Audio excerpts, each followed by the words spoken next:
जिनको cervical spondylitis होता है उनको क्या सावधानियां रखनी चाहिए, मतलब उनको किन चीज़ों का खास तौर पे ध्यान रखना चाहिए? क्या पेशेंट को वॉमिटिंग होती है या फिर घबराहट होती है इसमें? जी बिल्कुल, बिल्कुल ये साइन है और बहुत सारे लोगों को ऐसा सिम्पटम देखा गया है। नमस्कार, D5 चैनल हिंदी देख रहे दर्शकों का मैं वंदना स्वागत करती हूँ। आज एक बार फिर हम जुड़े हैं नेचुरोपैथ डॉक्टर शिखा गुप्ता से। डॉक्टर शिखा, आपका बहुत बहुत स्वागत है हमारे इस प्रोग्राम में। Thank you. नमस्कार। डॉक्टर शिखा, सर्वाइकल की प्रॉब्लम अक्सर कई लोगों में देखी जाती है और आजकल तो जब से लैपटॉप पर काम करना शुरू हुए हैं तब से तो ये प्रॉब्लम बहुत ज़्यादा आ रही है। ऐसे में आप हमें ये बताइए कि सबसे पहले तो आप ये बताओ कि ये प्रॉब्लम होती क्यों है, इसके क्या सिम्टम्स होते हैं? देखिए, जैसे हमारे बैठने का पोस्चर स्ट्रेट होना चाहिए, है ना? किसी भी चेयर पे बैठने के लिए हमने पीछे पूरा सरक के बैठे हैं, ऐसे नहीं बैठे, है ना? जनरली हम ऐसे नहीं बैठे हैं। तो सबसे पहले हमारा पोस्चर मायने रखता है। प्लस फिर हम क्या कर रहे हैं, मोबाइल को ऐसे यूज कर रहे हैं। तो अगर आपको ज्यादा देर यूज करना है तो it should be like this, straight. तो नेक को स्ट्रेट रखना ही पड़ेगा, जिसके लिए आपको अपना सबसे पहले बॉडी लैंग्वेज ठीक करना पड़ेगा, जिसकी वजह से हम सर्वाइकल पेन के बहुत ज्यादा शिकार हो रहे हैं और छोटे बच्चे भी इफेक्ट हो रहे हैं, बड़े हो रहे हैं। और ओल्ड एज में तो ऐसा होता ही है कि हमारा वर्टिब्रल कॉलम का डिजनरेशन होता है, तो हमारे बोन में गैपिंग आती है या मतलब स्क्वीज करती है, गैप कम होता है। तो इस तरीके से डिजनरेशन बढ़ता है उम्र के साथ साथ। पर छोटे बच्चे और यूथ में ये समस्या सिर्फ पोस्चरल थेरेपी ठीक करके और आपका जो हैबिट है उन सबको ठीक करके ठीक किया जा सकता है। जब किसी को सर्वाइकल स्पॉन्डिलाइटिस हो जाता है तो कैसे पता चलता है कि सर्वाइकल स्पॉन्डिलाइटिस हो गया है? किस वक्त डॉक्टर के पास जाने की जरूरत महसूस होती है?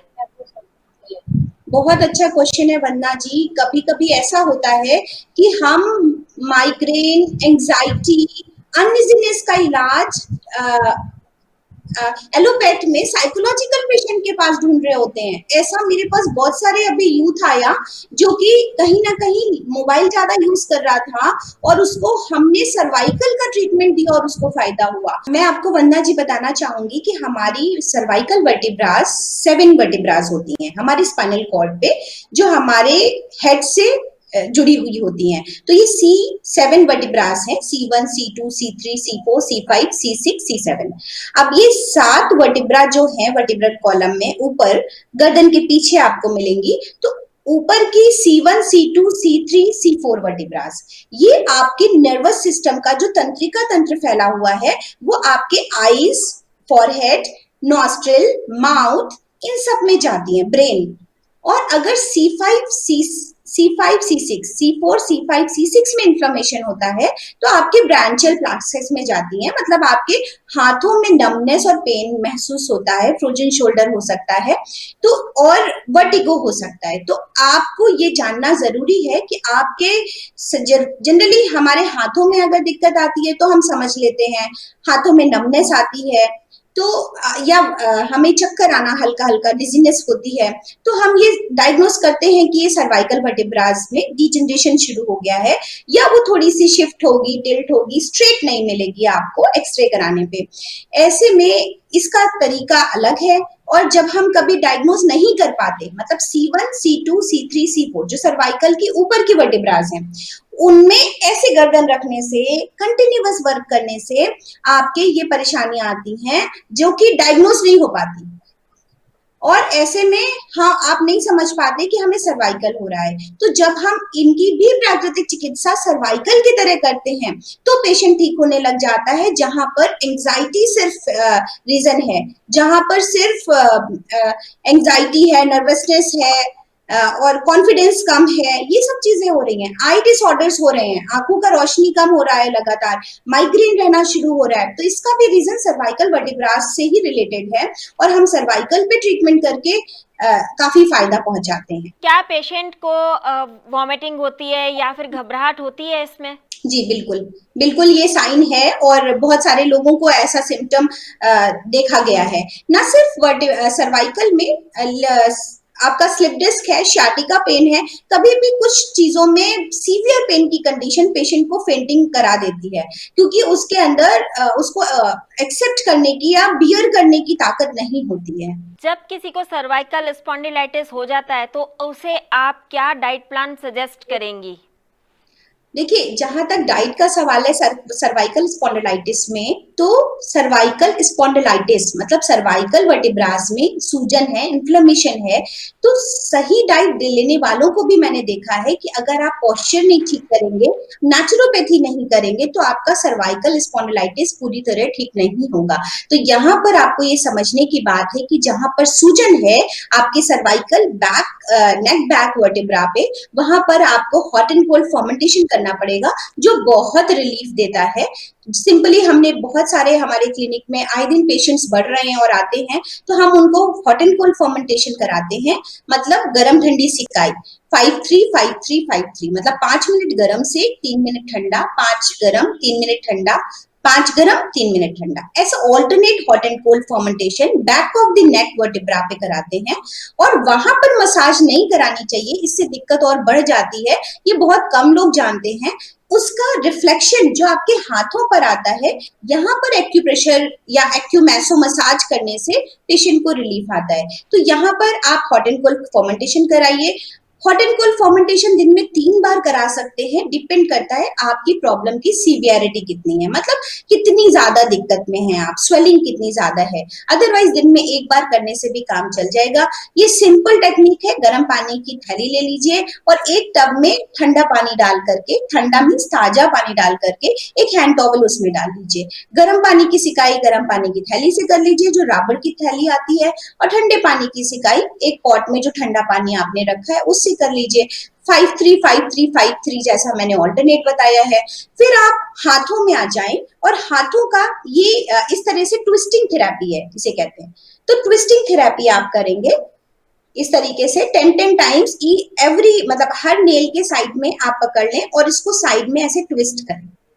फिर आपको पता है ये हमारा रिफ्लेक्सोलॉजी के अकॉर्डिंग ये नेक है, तो इस तरीके से इस नेक वर्टिब्रा पे हल्का हल्का मसाज करेंगे इस तरीके से, और ये हमारा बैक ऑफ द नेक है, तो इस पे आप प्रेशर देंगे, मसाज करेंगे। इससे भी काम नहीं चलता है तो मेथी टेप पे चिपका लें और मेथी के दानों को इस पे लपेट लें और उसको दिन भर ऐसे ऐसे दबाते रहें। तो ये तो रिफ्लेक्सोलॉजी के अकॉर्डिंग आपके एक्यूप्रेशर पॉइंट हो गए।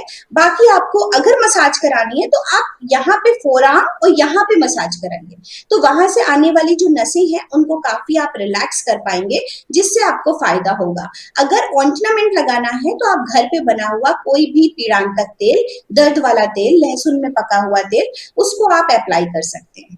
खाने पीने में क्या सावधानियां रखनी चाहिए, क्या चीज खानी पीनी चाहिए और क्या चीज बिल्कुल नहीं खानी पीनी चाहिए? देखिए, एक सादा सुपाच्य भोजन तो करना ही चाहिए, और जिस समय आप बीमारी से ग्रसित हो उस समय आपको खास ख्याल रखना चाहिए अपने भोजन का। तो ऐसे में आप पौष्टिक आहार लें। पौष्टिक आहार का मतलब है कि अंकुरित अनाज हो, आपके डाइट में शामिल हो।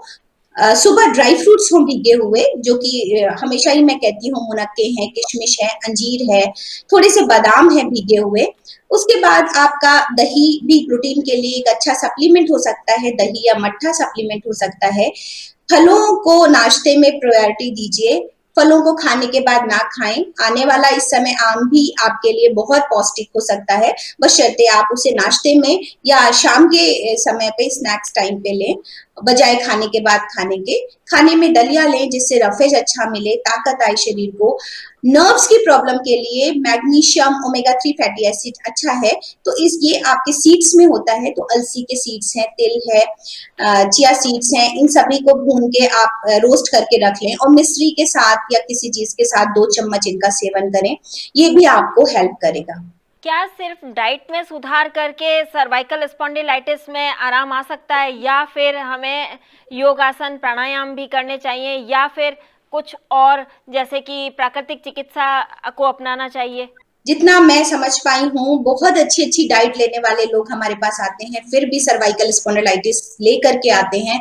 तो आपका बहुत सारा एक होलिस्टिक अप्रोच आपकी इस प्रॉब्लम को ठीक करता है। ये नर्वस सिस्टम डिसऑर्डर है, कभी कभी आपका पोस्चर भी सही है, फिर भी सर्वाइकल स्पॉन्डिलाइटिस है क्योंकि आप एक्सट्रीम एंजाइटी के शिकार हो, लगातार आप सोच रहे हैं, लगातार आप बहुत ज्यादा काम कर रहे हैं, बहुत ज्यादा लैपटॉप पे, बहुत ज्यादा मोबाइल पे अगर आप काम कर रहे हैं तो भी आपको ये प्रॉब्लम आने वाली है। तो ऐसे में सबसे पहले एक होलिस्टिक बिहेवियर होना चाहिए। क्या? जैसा मैंने आपको बताया, एक सादा सुपाच्य आहार जिसमें सारे पौष्टिक तत्व हों। दूसरा, अगर प्रॉब्लम आ गई है तो वहां पर hot and cold fermentation and उसके रिफ्लेक्शन पे, हाथों पे एक्यूप्रेशर मसाज होना चाहिए। तीसरा, आपको एक अच्छा पोस्चरल थेरेपी हमने बताई, यौगिक एक पैटर्न आपको फॉलो करना चाहिए। सिर्फ डाइट काफी नहीं होगी आपको पूरी तरह ठीक करने के लिए। यौगिक पैटर्न में मैं आपको बताना चाहूंगी कि नेक के मूवमेंट नहीं बढ़ाने चाहिए, यह आपकी दिक्कत को और बढ़ा सकता है। इसके लिए आपको हाथों की एक्सरसाइज करनी चाहिए, हाथों का मुट्ठी बंद करना खोलना विद ब्रीदिंग, रिस्ट का मूवमेंट, सर्कुलर मूवमेंट, शोल्डर्स के इस तरीके के मूवमेंट। तो जितना भी आप हाथों के मूवमेंट करें, इन मसल्स को काम कराएं, तो यही ब्रांचियल सिस्टम जाके सर्वाइकल पे गई हैं। तो आप इनको रिलैक्स करके, इनको टोन करके सर्वाइकल वर्टेब्रा को ठीक कर सकते हैं। और सबसे लास्ट आता है सबसे अच्छा कि आपको योग निद्रा का अभ्यास करना चाहिए।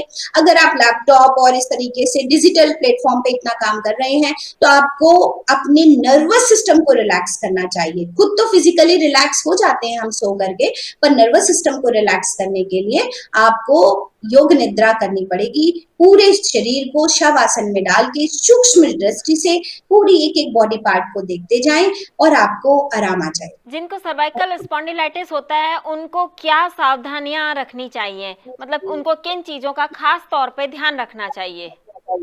जी, बीच बीच में रिलैक्सेशन करना चाहिए। अगर आपका स्टेमिना 3 घंटे काम करने का है तो आप 2 घंटे बाद ही रिलैक्सेशन कर लें। अगर आपका स्टेमिना उससे ज्यादा का है, 5-6 घंटे का है, तो आप 3 घंटे बाद रिलैक्सेशन कीजिए। मतलब स्टेमिना पेन बढ़ने से पहले ही आपको रिलैक्सेशन करना चाहिए, जिससे आप दोबारा ठीक हो भी जाते हैं लोग, फिर भी सर्वाइकल रियकरेंस हो जाता है।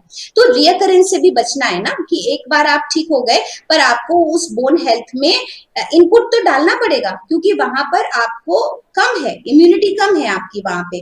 तो आपको उसके लिए प्रॉपर रेगुलर एक्सरसाइजेस और रिलैक्सेशन, जैसे अभी हम देख रहे हैं तो देखते देखते हम थोड़ा सा अपनी स्पाइन को, नेक को स्क्वीज कर लें, हार्ड करें और फिर स्लोली स्क्वीज कर लें, ऐसे, है ना। तो इस तरीके से चेयर पोजेस करने पड़ेंगे, पामिंग करनी पड़ेगी, है ना। इस तरीके से बहुत सारी ऐसी चीजें हैं जो आपके रिलैक्सेशन को कर सकती हैं। और अदरवाइज बीच बीच में आप योग निद्रा का अभ्यास 10 मिनट के लिए कर सकते हैं। डॉक्टर शिखा, बेहतरीन जानकारी देने के लिए आपका बहुत बहुत धन्यवाद। धन्यवाद आपको भी। अगले एपिसोड में आपसे फिर मुलाकात होगी, तब तक के लिए नमस्कार।